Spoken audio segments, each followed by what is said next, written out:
in this fight, it was like my back was against the wall. It Yeah. was all or nothing, right? And I was like, it in my mind, you have to go over the scenarios. Where would you go if it doesn't go as planned? I'm gonna give it my all. If something happens, I'm gonna continue to fight, and I'm gonna get back in the UFC, and I'm gonna make it happen. And it happened for me that night. And, I'm gonna continue to get finishes. I'm gonna continue to beat people.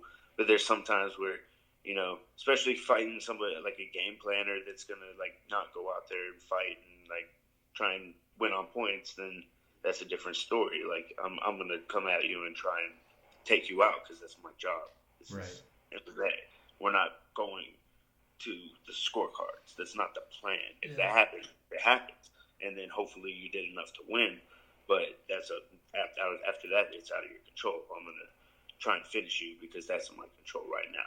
Whoever, I want a name.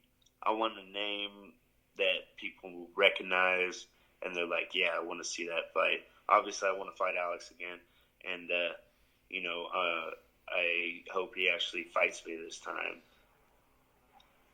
That would be a great fight, and he's But there's so many other names out there. Right. I mean, the featherweight division's stacked. I just want to fight, obviously, top 10 because that's when you start working your way up to the title fights, and those are usually guys that are going to try and come out there and fight you and take you out, and that's what you're supposed to do when you're in there. I want somebody to try and take me out because that brings out the best in me. That's when I fight to kill. I get beat up by older kids. It didn't matter if they were older or younger, if they were like pushing me. At that point, I had reached enough, like, screw this getting picked on. I'm going to start beating people up for picking on me. And then I'd get beat up, and I'd get up and continue to fight or continue to, run my mouth. And then these older kids be like, you walk around like you got an S on your chest. I'm gonna keep my chest, cause I kept my chest up, my chin up. Be like, try to be tough.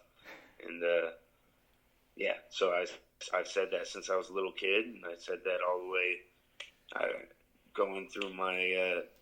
Or I've heard that you walk around like you got an S on your chest. So when I was 18, I got an S on my chest because I was allowed to get tattoos. I was like, all right, it's time. I got my S on my chest, and now I just try to represent it with class and try to just be proud and keep my head up no matter what, because I put everything into this.